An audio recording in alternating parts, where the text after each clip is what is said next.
Have you ever noticed that the more you search for truth, the lonelier the path becomes? That the closer you walk toward light, the more shadows seem to follow? It's not your imagination. Truth has always divided people, not because it's cruel, but because it exposes what we try hardest to hide. From the prophets of old to modern truth seekers, those who see clearly are rarely celebrated in their time.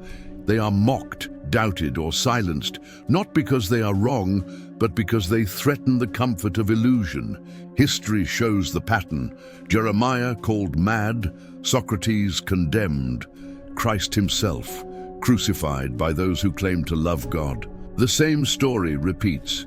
Humanity resists revelation when it confronts its pride. But why? Why does truth, the very thing we claim to seek, provoke so much resistance? To answer that, we have to understand the nature of man. Every person believes they love truth, until truth demands change. When something challenges our beliefs, our brain reacts not with curiosity, but with defense. Modern psychology calls this cognitive dissonance, the mental discomfort that comes when reality collides with what we wish were true. But long before science gave it a name, Scripture described it perfectly. They loved darkness rather than light, because their deeds were evil. The light of truth reveals, and revelation is uncomfortable. When someone speaks truth, raw, piercing, and unfiltered, it doesn't just challenge ideas, it exposes hearts. And most people would rather live undisturbed than awakened. This is why prophets walked alone, why philosophers died poor, and why anyone who speaks the full truth of God and man is met with resistance. The wise don't attack others, they reflect them. Their presence acts like a mirror, revealing what others suppress. When you meet someone deeply rooted in truth, something happens inside you. If you're humble, you feel inspired. If you're proud, you feel threatened. The human ego is fragile. It will tolerate beauty, wealth, even strength, but it resents wisdom because wisdom judges the soul. Physical power dominates the body. Intellectual power challenges the mind, but spiritual power exposes the heart. That's why, even in modern times, people mock faith, dismiss scripture, and laugh at conviction. They are not rejecting you. They are protecting themselves. Throughout history, civilizations have built entire systems to protect themselves from truth. Empires, religions, even philosophies can become prisons when they serve comfort instead of transformation. Truth is disruptive. It doesn't build monuments, it tears them down. It doesn't flatter, it confronts. It doesn't ask for applause, it asks for surrender. That's why the prophets were stoned and the apostles were executed. They didn't come to make people feel good, they came to wake them up. And yet, deep inside, every person still hungers for truth. The human spirit knows it was made for something eternal, but the mind fears what eternity demands, so we build distractions. We replace revelation with entertainment. We chase pleasure, ideology, and endless stimulation to avoid silence, because in silence, truth speaks. There's a deeper layer to this rejection, one not of mind, but of spirit. When Christ said, "The world will hate you because it hated me first," he wasn't describing human culture, he was describing spiritual reality. The world operates on one principle, self-preservation. Truth operates on another, self-denial. The first says, protect yourself. The second says, crucify yourself. So when truth enters a world built on pride, it feels like death, because in a way, it is. It kills illusions, it kills comfort, it kills the false self.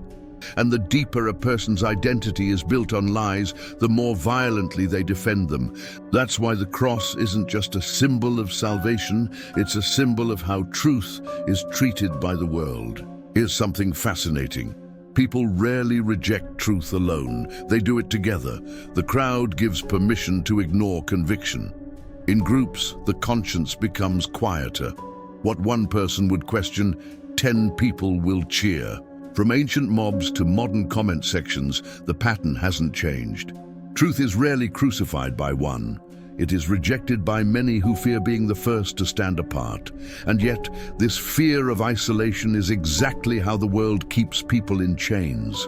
Because freedom, real freedom, doesn't come from fitting in. It comes from standing apart. The prophets stood apart. The disciples stood apart.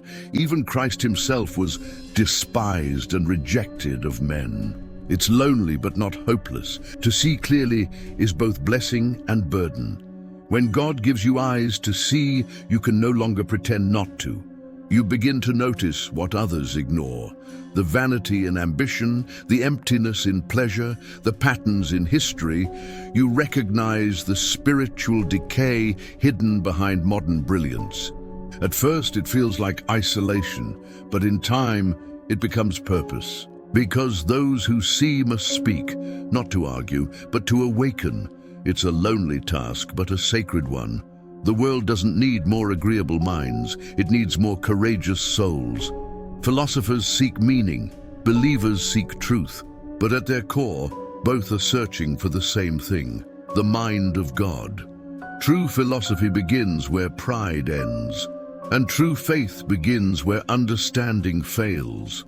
That's why some of the greatest thinkers, Augustine, Pascal, Kierkegaard, stood at the intersection of reason and revelation. They saw that intellect alone cannot save man, but ignorance cannot either.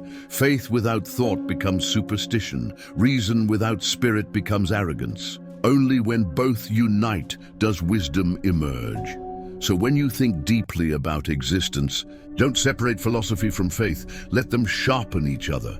Because the ultimate truth isn't just something to understand, it's someone to know. If you choose to walk this path, you will lose things. You will lose approval. You will lose comfort. You might even lose people. But you will find something far greater: clarity. Because truth doesn't just set you free, it makes you see. And once you see, the world can never look the same again. The noise becomes unbearable, the lies become obvious, and the silence, once frightening, becomes sacred. You start to realize that the narrow road isn't empty, it is simply less crowded. And the few who walk it aren't superior, they're surrendered. If you feel alone in your search for truth, you are not forgotten. Every saint, every prophet, every deep soul who ever lived has walked this same road. Isolation is not punishment, it's preparation. Because before God uses a person publicly, he refines them privately. Before the message echoes, it must burn. Before the truth is spoken, it must be lived. So if you're misunderstood, take heart. You're not behind, you're being shaped. In a world that worships comfort, to think deeply and believe boldly is rebellion. But it's the kind of rebellion heaven honors. Because truth isn't popular, it's powerful. It divides, refines, and redeems. And though it may isolate you now, it will vindicate you later. The same world that mocks the truth today will one day bow to it. So keep seeking, keep questioning, keep standing. Because the ones who walk beyond reason are the ones who lead others beyond illusion. This is Beyond Reason, where we explore the unseen patterns behind thought, faith, and existence. If this spoke to you, reflect before you react. The world fears truth, but truth fears nothing.